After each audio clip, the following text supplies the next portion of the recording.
On Juneteenth weekend in 2022, a 35-year-old Army veteran named Donté Perez Jones was found dead in a suburban Pennsylvania park. Local police swiftly ruled the death a suicide, but his mother, Latina Bedford Dean, publicly rejected that conclusion, pointing to physical circumstances at the scene she argued were highly suspicious. She launched a GoFundMe campaign titled Justice for Donté Perez Jones. The page asked for community support to hire legal counsel and pay for an independent autopsy. The response was immediate. Within days, over 800 donors contributed $38,180.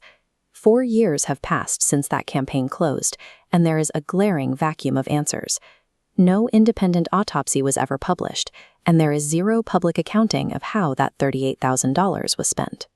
To figure out where that money went, we have to look past the local police records and step into the strict, unforgiving jurisdiction of the federal court system. This diagram shows the baseline mechanics of a Chapter 13 bankruptcy. It is a highly restrictive, multi-year federal microscope.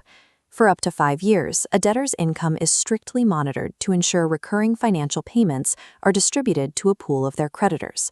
Public records show Latina Bedford Dean was entrenched in an active Chapter 13 bankruptcy case. She filed back in December 2016, and by the time her son died in 2022, she was facing severe debt and a certified default from a secured mortgage lender.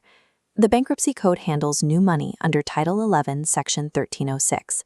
If a debtor receives a financial windfall before their case officially closes, that money legally belongs to the bankruptcy estate, not the individual. Because the debtor retains control of their bank accounts, the law imposes an uncompromising fiduciary duty on them.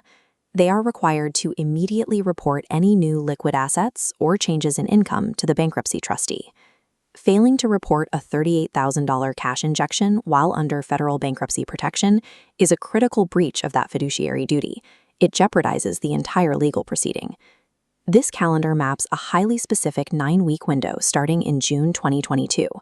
Following the June 17th incident, you can see a compounding bar chart overlay representing the $38,000 flooding into the organizer's accounts over the next few days. Now we introduce a third concurrent timeline. Before her son's death, the mother had filed a separate civil rights lawsuit against her municipality. In late July, while the GoFundMe revenue stream was still active, that local lawsuit was escalated to federal court. On August 22nd, the organizer's long-running Chapter 13 bankruptcy officially closed. According to the court dockets, the $38,000 windfall was never disclosed to the federal trustee. Finally, on September 16th, just weeks after clearing bankruptcy and securing the cash, the mother voluntarily and unconditionally dismissed her federal civil lawsuit. To make matters more complicated, the public narrative contradicts itself. The mother told the media her son had no reason to be in that specific town, pointing to foul play. But the text on her official GoFundMe page explicitly admits he had known ties to the area, undermining the premise of the fundraiser. Public records paint a highly suspicious forensic picture. Funds raised for justice arrived at the exact moment the organizer needed liquid capital to survive federal financial distress, seemingly allowing her to abandon her unrelated litigation.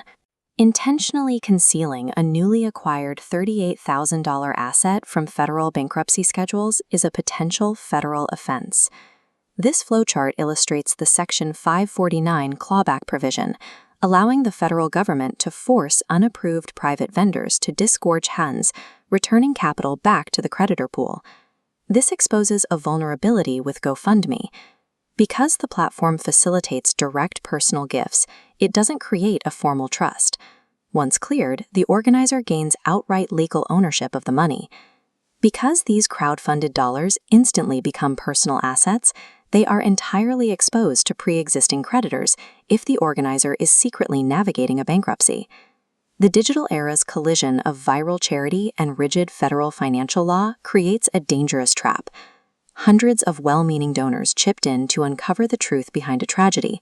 Instead, they may have unwittingly funded a federal compliance crisis.